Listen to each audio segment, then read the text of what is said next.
On a fait donc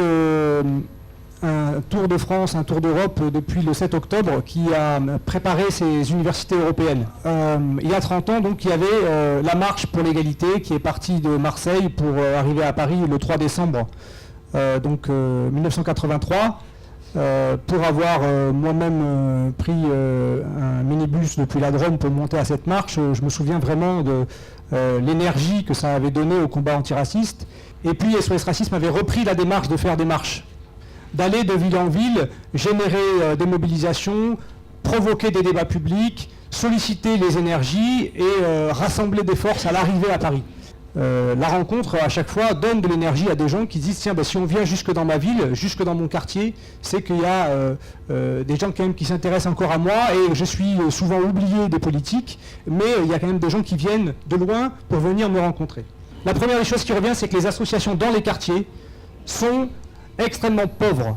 avec, pour la plupart des associations qui militent, que ce soit contre le racisme, aux côtés des sans-papiers, qui est de ne pas avoir été soutenu par la puissance publique durant les 10 dernières années. La deuxième chose, c'est que les associations nous rejoignent sur le fait qu'on ait une plateforme de revendication. Nous revendiquons, pour casser les logiques de ghetto, de ségrégation, qu'on lutte contre les discriminations dans le logement, qu'on anonymise les candidatures HLM, et ça a été souvent un point de discussion avec les élus qui ont été rencontrés localement. Il y a des revendications, bien sûr, sur les moyens, je disais aux associations, où on réclame qu'il y ait une partie des moyens qui sont donnés aux associations qui puissent être co-gérés, co-distribués par des représentants des associations à égalité avec des élus dans des commissions paritaires pour éviter le clientélisme. On a rajouté à cette plateforme le droit de vote des étrangers qu'on continue de réclamer avec l'accord de toutes les associations qui nous ont apporté leur renfort dans les différentes étapes. Le quatrième point, c'est la critique qui nous est faite globalement, mais on est les plus épargnés, c'est le manque d'unité.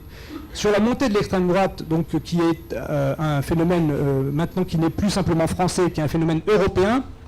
on s'est rendu compte au fil des années que